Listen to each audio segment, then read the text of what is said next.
ஹல்லேலூயா. நீங்களும் நானும் எழுப்புதலே நாட்களிலே வாழ்ந்து கொண்டிருக்கிறோம். ஒரு ஆமேன் கூட வராம உனக்கெல்லாம் எழுப்புதல் ஐயா. ஒரு ஆமேன் சொல்லுவோம் அப்படின்னு இங்க இருந்து கத்துனா பின்னால கத்துவீங்க. That is not real worship. நான் ஆராதனையை குறித்து நான் இன்னைக்கு காலையில் பேசணும்னு தான் நான் ப்ரிப்பேர்டாக வந்தேன். ஆனால் கர்த்தர் வேற செய்தியை எனக்கு சொல்ல வச்சுட்டாங்க. நாளை காலையில் ஆராதனையை குறித்த ஒரு பைபிள் ஸ்டடி இருக்கும். ஏன்னா வர்ஷிப், வாட் இஸ் வர்ஷிப்? நம்ம பாட்டெல்லாம் இன்னைக்கு எப்படின்னா, ஆராதனை யார் நடத்துகிறாங்களோ அதை பொறுத்து தான் நம்ம ஆராதிக்கிறது. ஹலோ சார், இருக்கிறீங்களா இல்லையா? யார் ஆராதனை நடத்துகிறாங்களோ அவங்கள பொறுத்தா நமக்கு உற்சாகம் வரும். தோத்துறோமோ ஒன்று எல்லாம் வரும். அது எல்லாமே டூப்ளிகேட். இருக்கிறீங்களா இல்லையா? கூடி வந்தா என் முன்னால கர்த்தர் இருக்கிறார், எங்க அப்பாவோட உறவாட வந்திருக்கிறேன்னு ஆமேன் ஆராதிக்கு யாரை பத்தி முன்னால யார் நிக்கிறா, முன்னால யார் உட்கார்றா, யாரு, ஐ டோன்ட் கேர். நான் வந்திருக்கிறது காரணம் எங்க அப்பாவோடு உறவாடுவதற்குன்னு அந்த உணர்வு இருந்துச்சுன்னா வந்து உட்கார்ந்தோன்னு ஸ்தோத்திர பலி செலுத்தி ஆவிலே நிறைந்த ஆண்டவரை ஆராதிக்க ஆரம்பிப்பீர்கள். இதுதான் ஆதி சபையுடைய நிலை. ஹல்லேலூயா. ஆமென். நான் சொல்றேன், அடிக்கடி சொல்றேன், திரும்ப எங்க அப்பா ரோமன் காத்தலிக் ரட்சிக்கப்பட்டாங்க, எங்க அம்மா சிஎஸ்ஐ பேக்ரவுண்ட்ல ரட்சிக்கப்பட்டாங்க. ரெண்டு பேரும் நல்ல ரட்சிக்கப்பட்டதுக்கு அப்புறம் தான் திருமணம் நடந்தது. அப்புறம் தான் நாங்கள் 5 பிள்ளைங்க பிறந்தோம். நான் சொல்லுவேன், பிறந்ததே பெந்தகோஸ்தே குடும்பத்தில் தான், பெந்தகோஸ்தே சபையில். ஆனால் அன்னைக்கு இருக்கிற சபையின் அனுபவம் இன்றைக்கு இல்லை. ரொம்ப வருத்தத்தோடு சொல்கிறேன். ஏன்னா கர்த்தர் எனக்கு பாரத்தை கொடுத்துருக்காரு. நம்ம என் காலம் நாங்கள் முடியறதுக்குள்ள அந்த ஆதி சபையின் நிலையை எப்படியாவது சபைக்குள்ளே கொண்டு வந்துடணுன்ற ஒரே பாரத்தோடு தான் ஊழியம் செய்கிறோம். ஆமென். ஹல்லேலூயா. சும்மா டிசைனாக பிரசங்கம் பண்ணிட்டு உங்களை என்ஜாய் பண்ணிட்டு, we are not entertainers. நாங்கள் உங்களை என்டர்டைன் பண்ண வரல. கர்த்தர் என்ன சபையில் செய்ய விரும்புகிறாரோ அதை சொல்றதுக்கு தான் கர்த்தர் எங்களை கொண்டு வந்திருக்கிறார். ஆதி சபையின் நிலை, ஆதி சபையின் நிலைனா இப்படி எல்லாம் எக்யூப்மெண்ட்ஸ் கிடையாது, இன்ஸ்ட்ருமெண்ட்ஸ் கிடையாது. ஆராதனை நடத்துறதுக்குன்னு ஒரு ஆள் இல்லை. பாஸ்ட் இந்த பாட்டை பாடலான்னு அந்த பாடும் போதே முழு சபையும் முழங்கால் படியில் நின்று, யாரும் முழங்கால் படை போட சொல்லலை, யாரும் சத்தமா ஆராதிக்க சொல்லலை, யாரும் கைத்தட்ட சொல்லலை. ஆமென். ஆனால் ஒவ்வொருவரும் நானும் என் ஆண்டவரும் என்று ஆராதிக்க ஆரம்பிச்சா அந்த ஆராதனையை முடிக்க முடியாதபடிக்கு சபையை தேவ மகிமை மூடி இருந்தது. அதை நாங்கள் பார்த்திருக்கிறோம். அதே மகிமையை கர்த்தர் திரும்ப, இழந்து போன மகிமையை திரும்ப அந்த கிருபாசன சபைகளுக்குள்ளே திரும்ப கர்த்தர் கொண்டு வர விரும்புகிறார்.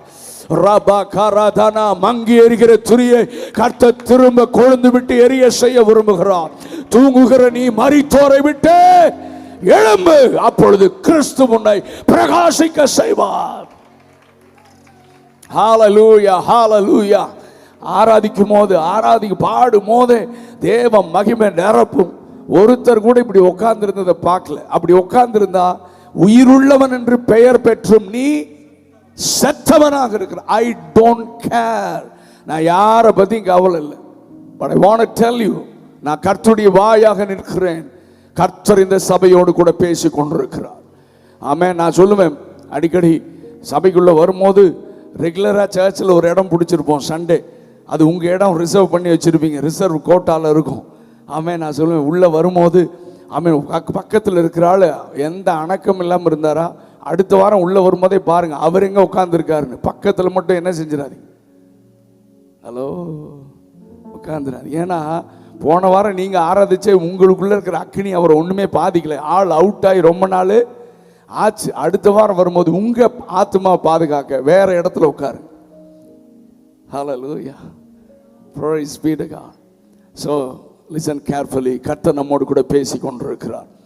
ஆதி சபையின் நிலை, ஆதி சபை கர்த்தருடைய வார்த்தை வெளிப்படும் போது ஊழியர்கள் யாருங்க நின்னால், whoever may be, உங்க பாஸ்டர், ஆமேன், உங்க சர்ச்சில் உங்க மேய்ப்பர்கள், ஆமேன், யாரு புதுசாக வர்றாங்களா, பழைய மேய்ப்பரா, ஐயோ புது ப்ரீச்சரா, அதெல்லாம் எனக்கு கவலை இல்லை. யாருனாலும் கர்த்தர் என் கூட பேசுறாரு, அவ்வளோதான். சண்டே மார்னிங் எதுக்கு சர்ச்சுக்கு வரேன், கர்த்தர் என்னோட கூட பேச வருகிறேன். யாரு இன்னைக்கு பிரசங்கம் அப்படின்னு கேட்டுட்டு வந்தீங்கன்னா உனக்குள்ள ஆவி சரியில்லை. யார் இருந்தாலும் கர்த்தர் உன்னோடு கூட பேசுவார். யார் ஆராதனை நடத்துறாங்க அதை பார்த்து தான் உனக்கு ஆவி வரணும். உனக்குள்ள இருக்கிற ஆவி சரியில்லை. ஆமென். நான் சொல்றேன் திரும்ப ஆராதனை நடத்துகிற ஊழியன் எனக்கு முக்கியம் அல்ல, ஆராதிக்கிற தேவன் தான் முக்கியம். இது எல்லா இடத்துலையும் நான் சொல்லிட்டு வரேன். ஸோ இந்த கடைசி நாட்களில் ஆராதனை குறித்த காரியங்கள் நாங்கள் அநேக ஆண்டுகளாக நாங்கள் செமினார்ஸ் நடத்துகிறோம். ஆமென். கருத்தரங்குகள், ஒர்க் ஷாப் வைக்கிறோம். ஊழியர்களுக்கு, விசேஷமாக பாஸ்டர்ஸுக்கு, ஊழியர்களுக்கு, ஆராதனை நடத்துகிறவர்களுக்கு அந்த மாதிரி நாங்கள் நிறைய கருத்தரங்கு நடத்துகிறோம். ஃபாதர் பெக்மன்ஸ் அடிக்கடி கூப்பிட்டு காளையார் கோவிலில் நிறைய பாஸ்டர்ஸ் எல்லாம் கூப்பிட்டு நடத்துவாங்க. எல் ஜோசப் அண்ணன் நடத்துவாங்க. ரொம்ப நாளாக மோகன்ஸ் என்ன சொல்லிகிட்டே இருந்தாங்க, பிரதர் எங்கள் மக்களுக்கு வந்து சொல்லி கொடுங்கன்னு ரொம்ப வருஷமாக கேட்டே இருந்தாங்க. ஆமேன். லாஸ்ட் இயரில் போன வருஷம் செப்டம்பர் நினைக்கிறேன். ஆமேன். 2000 பேர் அப்ளிகேஷன் போட்டு 1500 பேர் ஒரு சர்ச்சில் ஒரு ஆள் கூப்பிட்டு 3 நாட்கள் செமினார் நடந்தது. வேதத்தின் அடிப்படையில் அந்த ஆதி அனுபவம் மற்ற எல்லா காரியங்களையும் ஆமேன் அந்த 3 நாட்கள் அங்கே டீச் பண்ண கர்த்தர் அனுக்கிரகம் செய்தார். ரொம்ப மகிமையாக இருந்துச்சு. ஸோ நாங்கள் எந்த கண்ட்ரி போனாலும் எந்த தேசம் போனாலும் இந்த காரியத்தை நாங்கள் செய்கிறோம். ஆனால் சபையில் நான் இந்த கோவிட் டைமில் தமிழ்நாட்டில் இருக்கிற ஒரு சில முக்கியமான ஊழியர்களெல்லாம் இணைந்து நாங்கள் ஜூமில் ஜோம் பண்ணோம். அதில் பாஸ்டர் மோகன் உண்டு, எல்லாம் நிறைய அந்த அதில் என்னையும் அழைத்திருந்தார்கள். நாங்கள் ஜூமில் ஜோம் பண்ணுவோம். பாஸ்டர் மோகன் சொன்னாங்க, இந்த கடைசி எழுப்புதலில் ஆராதனையும் ஜெபமும் ஒரு பெரிய பங்கை வகிக்க போகிறது. அதனால தான் நான் எப்பொழுதுமே சொல்லுவேன், ஆண்டவர் எப்பொழுதெல்லாம் ஒரு எழுப்புதலை, ஒரு வார்த்தை எழுப்புதல் உண்டாக்குறாரு வைங்க, பிசாசு டூப்ளிகேட்டை உருவாக்குவான். ஆனால் எப்பொழுதுமே ஒரிஜினலை விட டூப்ளிகேட் தான் ரொம்ப ஷைனிங்காக இருக்கும். ஒரிஜினலும் டூப்ளிகேட் ரெண்டையும் வச்சிங்கன்னா நீங்கள் டூப்ளிகேட்டை தான் எடுப்பீங்க. இன்னைக்கு கிறிஸ்தவம் அப்படி தான் போய் கொண்டிருக்கிறது. வசனத்தை தவறாக பேசுகிற, கள்ள உபதேசம் பண்ணுகிற மக்கள் தான் ரொம்ப ஷைன் பண்ணுற மாதிரி இருக்கு.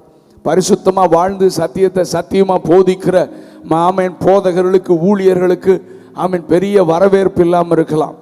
ஆனால் கடைசி நாட்களிலே சத்தியத்தை கை கொள்ளுகிற ஒரு உத்தம ஜாதியை கர்த்தர் ஆங்காங்கே மீதம் வைத்திருக்கிறார். ஒரு பெரிய 12 கோத்திரத்தில் 11 கோத்திரங்கள் ஆமேன் கன்று குட்டிக்கு முன்னால் விழுந்தாலும், ஒரு கோத்திரமாக இருந்தாலும், மைனாரிட்டியாக இருந்தாலும், ஒரு ஆளாக இருந்தாலும் சத்தியத்திற்காக நிற்க, கற்றுக்கொண்டதில் நிலைத்திருக்க, கடைசி வரைக்கும் அறிந்து கொண்ட கற்றுக்கொண்ட சத்தியத்தில் நிலைத்திருக்க கர்த்தர் நமக்கு அனுக்கிரகம் செய்வாராக. சமீபத்தில் கர்த்தரினோடு திரும்ப திரும்ப பேசுகிற வார்த்தை, do not compromise. ஒத்து போகாதே. எல்லாரோடையும் ஒத்து போறது இல்லை. என் கூட இருக்கிற பிள்ளைங்களை கேட்டு பாருங்க, யார் கூப்பிட்டாலும் போக மாட்டேன். ஆமென். எல்லாரோடையும் என்னால் ஒத்து போக முடியாது. சரியான தரிசனமுடைய சத்தியத்தை சத்தியமா போதித்து கை கொள்ளுகிறவர்களோட தான் என்னுடைய ஐக்கியம் இருக்கும். இது வரைக்கும் அப்படிதான் இருந்துச்சு, இனிமேலும் அப்படிதான் இருக்க போகிறது. ஹல்லேலூயா. நீங்களும் அப்படிதான் இருக்கணும். இங்கேயும் ஒரு ஆளு அங்கேயும் ஒரு காலுன்னு வச்சுட்டு இருந்தா பரலோகம் போக வாய்ப்பில்லை.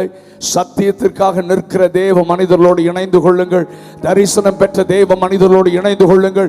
ஜெபிக்கிற தேவ மனிதர்களோடு இணைந்து கொள்ளுங்கள். நாம் எல்லாரும் இணைந்து தேவ ராஜ்யத்தை ஸ்தாபிக்க போகிறோம். அல்லேலூயா. சத்தமா சொல்லுங்க பார்க்கலாம்.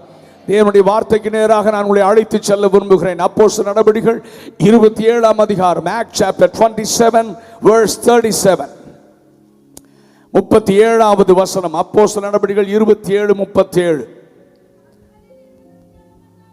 படிக்கிற உங்களுக்கே சந்தேகமாயிடுச்சு, இந்த வசனம் தான். நான் கப்பலில் 276 பேர் இருந்தோம். நான் எப்பொழுதுமே சொல்வேன், பைபிள்ல கர்த்தர் எதை எழுதி வைத்தாலும் அர்த்தத்தோடு தான் எழுதி வைத்திருக்கிறார். எல்லா வசனத்தின் மூலமாக கர்த்தர் நம்மோடு கூட பேசுவார். ஆமென். சபையில சத்தம் குறைய கூடாதியா? ஆமென். ஹல்லேலூயா. இயேசு நல்லவர். இயேசு நல்லவர். நான் எப்பொழுதுமே சொல்லுவேன், இந்த ஆராதனை நடத்தும் போது எங்க சத்தம் வரும் தெரியுமா? சொல்லுங்க, எங்கேயா சத்தம் வரும்? ஐயோ பிரதர், சத்தத்துக்கும் எங்களுக்கும் சம்பந்தமே இல்லை சார். ஆனால் இந்த கன்வென்ஷனில் தான் இந்த சகோதரர்களுக்கெல்லாம் சத்தம் வர மாட்டேங்குது. அந்த முடிஞ்ச உடனே ஒரு சம்பவம் நடக்கும் பாருங்க. இந்த மீட்டிங் முடிஞ்ச உடனே ஒரு சம்பவம் நடக்கும். என்ன சம்பவம் சொல்லுங்க, அதுதான் உங்களுக்கு நல்லா தெரியுமே. பந்தி ஆட்டாடாடா. நான் என் கூட இருக்க தம்பி கூட பேசிட்டு இருந்தேன் மருதூர் குறிச்சியில். என்னையா ஆராதிக்கும் போது இவங்க வாயை திறக்க மாட்டேன்னா, டேய் அப்பளத்தை கொண்டு வாங்குறான். அப்பாவி. நாகர்கோவில் கன்னியாகுமரியில் கல்யாண பந்தியில் நான் ஒரு 35 வருஷத்துக்கு முன்னால் என் ஃப்ரெண்ட்ஸோடு சேர்ந்து இது ஒரு வெட்டிங் வந்திருக்கேன். அப்புறம் கிட்டார் வாசித்து நாங்கள் மியூசிக் ப்ளே பண்ணியிருப்போம். ஒரு தெரிஞ்ச ஃப்ரெண்டோட வீட்டு வெட்டிங் பந்தி நடந்துட்டுருக்கு. நாங்கள் மியூசிக் ப்ளே பண்ணிட்டு பாடிட்டுருக்கோம். அங்கே இருக்கிறவன் அத்தனை பேர் டென்ஷன் ஆகிட்டான். முதல்ல பாட்டை நிறுத்தி ஆண்டான். என்னடான்னு கேட்டால், பாயாசம்னு கூப்பிட்டா காது கேட்க மாட்டேங்குது, சாம்பார் கொண்டு வானா காது கேட்க மாட்டேங்குது, எனக்கு பாட்டு முக்கியம் இல்லை பாயாசம் தான் முக்கியங்கிறான். இருக்கிறீங்களா இல்லையா? பார்க்கலாம். இன்னைக்கு கொஞ்ச நேரம் பார்த்துட்டு போகிறேன் நான் சத்தம் எப்படி இருக்கேன்னு. ஹல்லேலூயா. ஆமாம். அப்போ எங்கே சத்தம் வரும் தெரியுமா? எங்கே உயிர் இருக்குதோ அங்கே தான் சத்தம் வரும். உங்கள் பக்கத்தில் இருக்கிற ஆள்கிட்ட யாராக இருந்தாலும் சரி, சத்தமே வரலையா ஆராதிக்கும் போது, பிரசங்கம் பண்ணும்போது சத்தமே வரலையா, ஆள் அவுட் ஆகி ரொம்ப நாளாச்சு. உயிர் உள்ளவன் என்று பெயர் பெற்றும் இன்னைக்கு இந்த கன்வென்ஷனில் இன்னொரு ஆராதனை, ஸ்பெஷல் ஆராதனை, அடக்க ஆராதனை. அந்த மாதிரி கேஸ் எல்லாம் அடக்கம் பண்ணாதான் சபை உருப்படும். எனக்கு பாருங்க சகோதரர்கள் பக்கத்தில், உங்க பக்கத்தில் யாரும் சத்தம் இல்லைன்னா சொல்லுங்க, நீங்க அடக்கம் பண்ணிடுவோம். ஹல்லேலூயா. இயேசு நல்லவர். வர மாட்டேங்குது. அத்தனை பேரையும் ஒரே குழியில போட வேண்டியதான். இயேசு நல்லவர், இயேசு நல்லவர். கொஞ்சம் கொஞ்சமா அந்த ஸ்லோவா வந்துட்டு பார்ப்போம். இயேசு நல்லவர், இயேசு நல்லவர், இயேசு நல்லவர். ஓஹோ, விஷயம் புரிஞ்சிச்சு. இப்படி ஸ்லோவா சாக்கி வச்சு ஏத்துற மாதிரி தான் ஏற்றணும். இல்லை, ஆமேன், உள்ள ஜீவன் இருக்கிறது. ஆமேன். பைபிள் சொல்லுது, மரித்தவர்களும் மௌனத்தில் இறங்கணும் கத்தர. செத்து போன ஆள்கிட்ட எதிர்பார்க்காத பண்றார் ஆண்டு சொல்றார். அவன் செத்து போயிட்டான், அவங்ககிட்ட எதிர்பார்க்காது. ஆனா எனக்குள் ஜீவன் இருக்கு, என்னால தேவனை ஆராதிக்காம இருக்க முடியாது. ஆமேன். நல்ல கரங்களை உயர்த்தி சத்தமா ஒரு ஹல்லேலூயா சொல்லுங்க பார்க்கலாம். இனிமேல் அல்லேலூயா சொல்லுங்க, நான் சொல்ல மாட்டேன், நீங்களா தான் சொல்லணும். வசனம் வரும்போது தேவனை மகிமைப்படுத்தும். ஆதி சபை அப்படிதான் இருந்துச்சு. ஆமென். ஹல்லேலூயா. வசனம் வரும்போது, தேவனுடைய வார்த்தை வரும்போது கர்த்தரை உயர்த்திட்டே இருக்கணும். என்ன உற்சாகப்படுத்த வேண்டாம். நீங்க அத்தனை பேர் படுத்து தூங்கினாலும் நான் பிரசங்கம் பண்ணுவேன். ஆனா இயேசுவை, வார்த்தையை எனக்கு அனுப்புகிற கர்த்தரை நான் உயர்த்தி கொண்டே இருக்க வேண்டும். ஆமென். சபை இப்படிதான் இருக்கணும். சண்டே சர்வீஸ் இப்படிதான் இருக்கணும். நீங்க எந்த சபையிலிருந்து வந்திருந்தாலும் இந்த நாளைக்கு சண்டே சர்வீஸ்ல இப்படித்தான் நீங்க இருக்கணும். ஆமென். 100 பேர் இருக்கும்போது 99 பேர் செத்து போயிருந்தாலும் உங்களுக்குள்ள ஜீவன் இருந்தா நீங்க தேவனை துதித்து கொண்டே இருப்பீங்க. ஆமென். உங்களுக்குள்ள பரிசுத்த ஆவியானவர் இருந்தா சும்மா இருக்க விட மாட்டார். நல்ல கரங்களை தட்டி கொஞ்ச நேரம் சத்தமா ஆண்டவரை துதிங்க பார்க்கலாம்.